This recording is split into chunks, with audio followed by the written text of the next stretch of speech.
ఎందుకంటే వాళ్ళ ఐడియాలజీ తగ్గట్టుగానే వాళ్ళు చేస్తారు.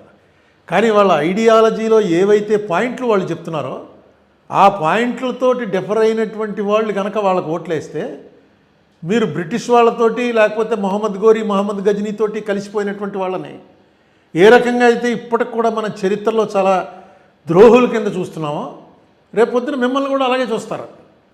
ఈవేళ ఇంత క్రూషియల్ ఎలక్షన్స్లో ఆంధ్రప్రదేశ్ నుంచి సుదర్శన్ రెడ్డి గారు నిలబడుతున్నారు. నిలబెట్టుతున్నటువంటి మనిషి ఏ పార్టీకి చెందినవాడు? ఆ సోషలిస్ట్ భావాలు ఉన్నటువంటి వాడు, సెక్యులర్ భావాలు ఉన్నటువంటి వాడు. ఆయనతో నాకు స్వల్ప పరిచయం.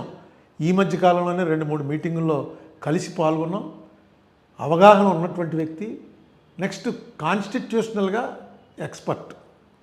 ఎందుకంటే సుప్రీంకోర్టు జడ్జిగా రిటైర్ అయ్యారు. Constitutional expert. కాన్స్టిట్యూషన్ అనేది ఫింగర్ టిప్స్ మీద చెప్పగలిగినటువంటి సమర్థత ఉన్నటువంటి వ్యక్తి. ఈవేళ ఆయన్ని కూటమికి వ్యతిరేకమైనటువంటి అభ్యర్థిగా నిలబెట్టారు. ఇప్పుడు మన స్టేట్లో ఉన్నటువంటి అందరు ఎంపీలు కూడా ఆయనకు ఓటేయడానికి ఎలాంటి అభ్యంతరం ఉండదు. ఎందుకంటే అదేంటంటే కూటమిలో మేము భాగస్వాములం కదా అని టీడీపీ వారు అనుకోక్కర్లేదు. ఎందుకంటే ఆ పార్టీ పేరే తెలుగుదేశం పార్టీ. ఈ తెలుగు వాళ్ళ కోసం, వాళ్ళ ప్రైడ్ కోసం ఎన్టీ రామారావు గారు పెట్టినటువంటి పార్టీ. ఎప్పుడైతే తెలుగు అభ్యర్థి సుదర్శన్ రెడ్డి గారు పోటీ చేస్తున్నాడో మాకు ఈ పార్టీలు ఇవన్నీ కాదండి, మా తెలుగుదేశం పార్టీ సుదర్శన్ రెడ్డి గారికే ఓటేస్తాం మేము అని చెప్పి డైరెక్ట్గా వేయచ్చు. ఎందుకంటే ఇది సీక్రెట్ ఓటు. ఒకవేళ డైరెక్ట్గా వేయటం ఇష్టం లేకపోతే మీరు పార్టీలో నిర్ణయం తీసుకుని ఎవరికి ఓటేశారో ఏం తెలియదు. దీంట్లో విప్పులు ఉండవు. పార్టీ విప్పుకు వ్యతిరేకంగా ఓటేశారని విప్పు ఉండదు. అంతేకాదు ఎవరికి వేశారో కూడా తెలియదు. బహుశా మా తెలుగుదేశం వాళ్ళంతా మా పార్టీ అది కదండి అందుకుని అలా వేసామని చెప్పేసి అనొచ్చు.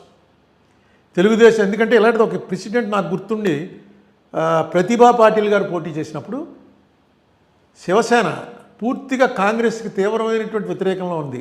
ఎందుకంటే మేము అప్పుడు ఎంపీలం. అపోజిషన్ బెంచ్లో మెయిన్ గట్టిగా మాట్లాడే వాళ్ళంతా శివసేనలోనే ఉన్నారు. వాళ్ళు కాంగ్రెస్ క్యాండిడేట్ని పెడితే ప్రతిభా పాటిల్ గారిని, అదే యూపీఏ క్యాండిడేట్ని, వాళ్ళు ఓటేస్తాం డైరెక్ట్గా చెప్పారు. ఏంటంటే మాది మహారాష్ట్ర, ఆవిడది మహారాష్ట్ర, మా మహారాష్ట్ర ప్రైడ్ కోసమే శివసేన వచ్చింది, అందుకని మేము డైరెక్ట్గా వేస్తున్నామని if I remembrance is correct వాళ్ళు వేశారు. అలాగా ఇలాంటివి చాలా ఉన్నాయి ప్రెసిడెంట్లు. సో తెలుగుదేశం పార్టీకి సంబంధించినటువంటి ఎంపీలు ఏమాత్రం మొహమాటం లేకుండా, ఎవరితోటి ఏ తగువు లేకుండా సీక్రెట్గా వేసి రేపు సుదర్శన్ రెడ్డి గారికి ఓటేసి వచ్చేయచ్చు. దానివల్ల ఏ నష్టం ఉండదు. అది కాకుండా చంద్రబాబు నాయుడు గారి గతంలో 2-3 సార్లు డిఫర్ అయ్యారు. బీజేపీ వారితో చాలా స్ట్రాంగ్గా డిఫర్ అయ్యారు. ఈ దేశంలో చంద్రబాబు నాయుడు గారు విమర్శించినంత స్ట్రాంగ్గా మోడీ గారిని, బీజేపీని విమర్శించినటువంటి మరొక నాయకుడు